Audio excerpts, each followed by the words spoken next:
Bab 3243. Hancurkan. Bukan hanya satu orang.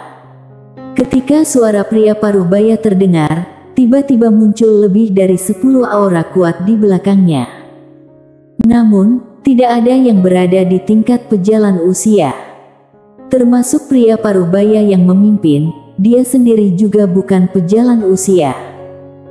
Selain dari pejalan usia di dalam ruang dan waktu, jumlah pejalan usia di dunia luar sangat sedikit. Di sisi lain, Putri Kara menggelengkan kepalanya. Dia tidak berkata apa-apa lagi dan mundur ke samping. Sebelumnya dia bicara banyak karena Kekaisaran kuno pernah memiliki aliansi dengan Sekte Bulan Baru dan dia tidak ingin Sekte Bulan Baru menciptakan masalah besar untuknya.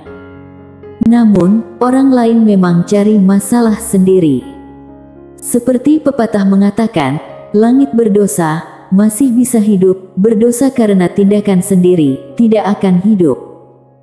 Melihat Putri Kara tidak bicara lagi, pria paruh baya dari Sekte Bulan Baru juga merasa lega. Kekuatan Putri Kara benar-benar terlalu kuat, dan mereka juga sangat takut. Jika Putri Kara benar-benar berdiri di pihak Mileye, itu akan menjadi masalah besar. Tanpa berpikir panjang, pria paruh baya itu melihat Mileye pergi ke tempat lain saja. Tetapi tiba-tiba ketua istana Zeng berkata, "Tidak perlu." Setelah berkata demikian, dia melambai tangan, dan kekuatan yang menakutkan tiba-tiba melintasi langit. Pria paruh baya itu belum bisa merespons, para ahli di belakangnya langsung berubah menjadi abu, hilang begitu saja. Pria paruh baya itu membeku di tempatnya. Ketua istana Zeng melihatnya dengan dingin, "Sekte Bulan Baru, kan?"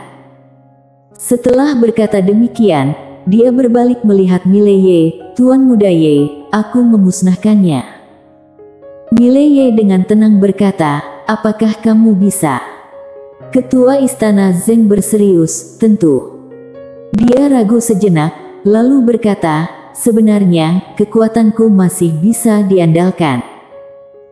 Dia benar-benar ingin mengatakan bahwa meskipun dia tidak bisa mengalahkan adikmu, itu tidak berarti dia lemah.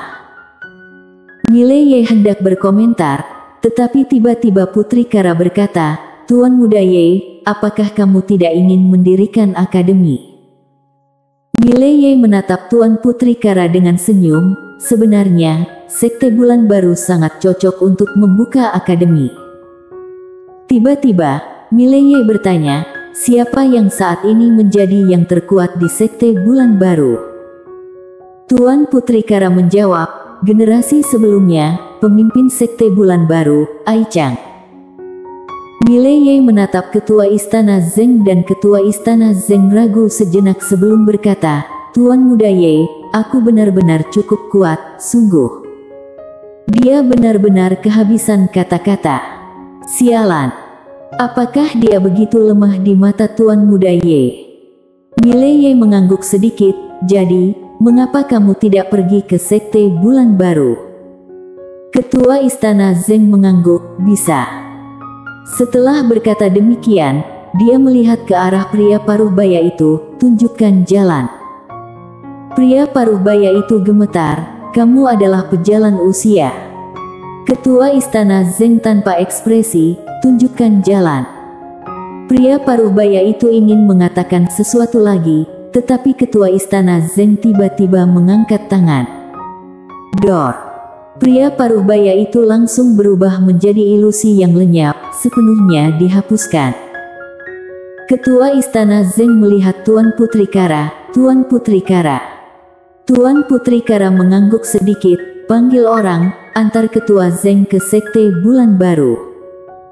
Setelah suara itu menghilang, seorang tua tiba-tiba muncul di depan ketua istana Zeng.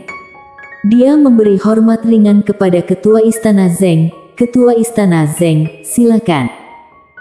Setelah berkata demikian, dia berbalik dan berubah menjadi cahaya yang menghilang di ujung langit. Ketua istana Zeng mengikuti dengan cepat. Mileye melihat Tuan Putri Kara dan Tuan Putri Kara tersenyum sedikit, kemudian membawa Mileye ke tengah bintang yang sunyi. Tuan Putri Kara melihat ke sekeliling, lalu tertawa, "Tuan Muda Ye, tempat ini cocok untuk bertarung." Mileye melihat Tuan Putri Kara, "Aku akan berusaha sebaik mungkin." Tuan Putri Kara tertawa, "Aku juga akan melakukannya." Mileye mengangguk. Tiba-tiba, dia membuka telapak tangannya, kemudian menggenggamnya dengan kuat. Dia akan melipat ruang dan waktu, tetapi dalam sekejap, Tuan Putri Kara tiba-tiba menghilang dari tempatnya.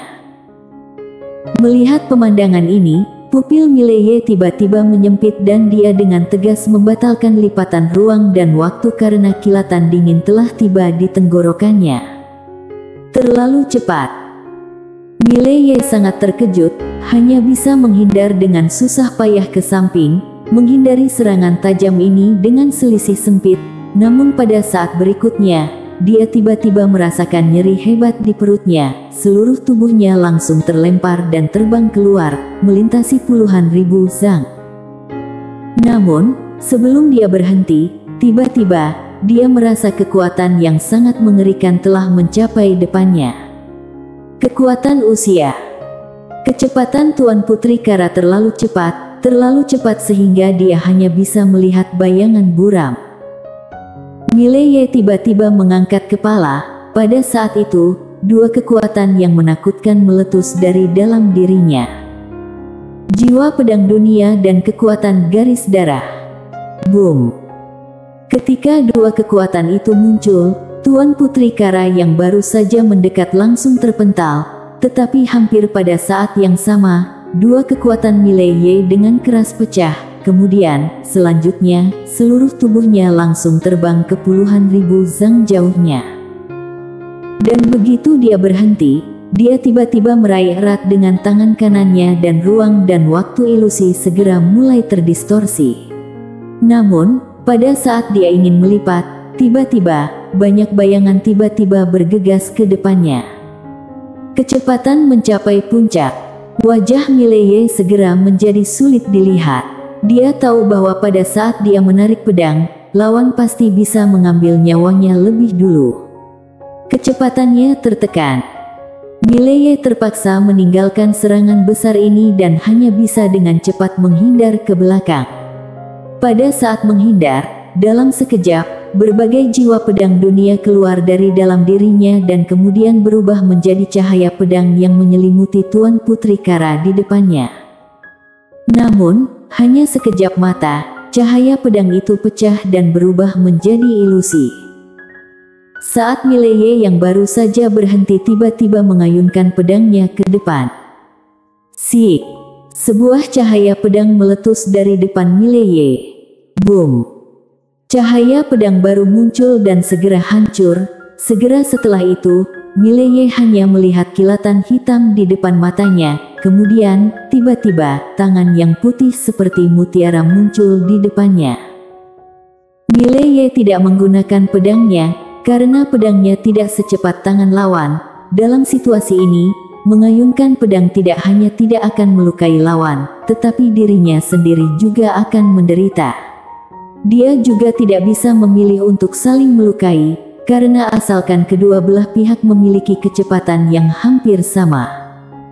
Kali ini, dia terlalu pasif. Namun, pada saat kritis ini, dia tidak menyerah. Pada saat pukulan Tuan Putri Kara mendarat di perutnya, dia tidak menghindar atau menghindari, membiarkan pukulan itu mendarat di perutnya. Namun hampir pada saat yang bersamaan, jiwanya yang tiba-tiba menggenggam erat dengan tangan kanannya dan langsung melipat ruang dan waktu ilusi. Mengorbankan tubuh fisiknya. Dia hanya bisa memilih untuk mengorbankan tubuh fisiknya. Hanya dengan cara ini, dia memiliki kesempatan untuk melawan. Tuan Putri Kara tentu saja tidak menahan diri. Pada saat pukulan ini menghantam perut Mileye, tubuh fisiknya seketika hancur. Tuan Putri Kara yang berhasil itu sedikit terkejut. Dia tidak mengira bahwa Mileye akan begitu saja menyerahkan tubuh fisiknya. Tanpa tubuh fisik sebagai dasar, kekuatannya pasti akan mengalami penurunan yang signifikan. Apakah Tuan Muda Ye ini hendak menyerah? Namun, ketika pemikiran ini baru saja muncul, pada saat berikutnya, wajah Tuan Putri Kara berubah drastis, karena jiwa Mileye langsung melipat ilusi waktu. Sejenak kemudian, pedang biru gaib di tangan Mileye turun. Serangan ini membawa kekuatan menghancurkan langit dan bumi. Tuan Putri Kara membalikkan telapak tangannya, kekuatan mengerikan meletus dari dalam tubuhnya. Dentuman. Tiba-tiba, Tuan Putri Kara langsung terbang ke jarak puluhan ribu meter, dan ketika dia baru saja berhenti, ruang waktu di sekitarnya langsung menjadi gelap. Pada saat yang sama, tubuh daging Tuan Putri Kara langsung memudar sedikit demi sedikit, akhirnya seperti Mileye, hanya menyisakan jiwa. Pada saat ini, dari jauh Mileye kembali melipat ilusi waktu. Namun, untuk pedang kedua ini, dia tidak menggunakannya. Karena dia melihat bahwa di belakangnya, sejauh 1000 meter, ada bayangan ilusi yang muncul entah kapan. Bukan orang lain, tetapi Tuan Putri Kara sendiri. Bayangan tubuh. Namun, dia tidak yakin apa yang ada di depannya adalah bayangan atau apakah yang ada di belakangnya adalah bayangan. Karena keduanya tidak memiliki tubuh fisik.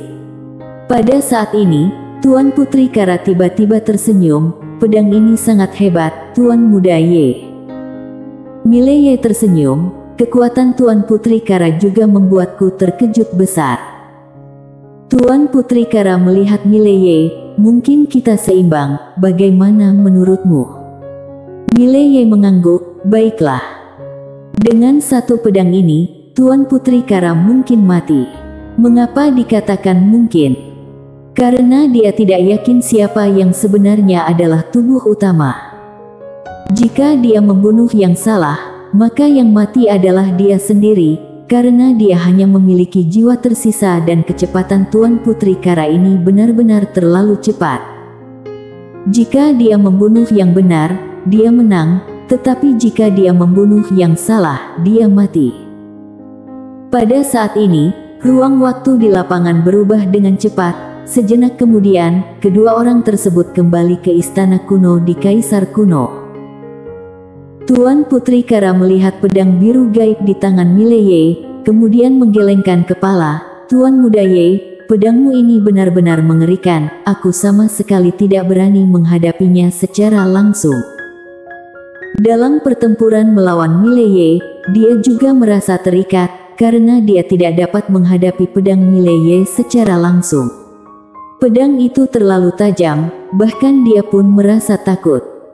Mileye berkata dengan suara berat, Tuan Putri, mengapa kecepatanmu begitu cepat?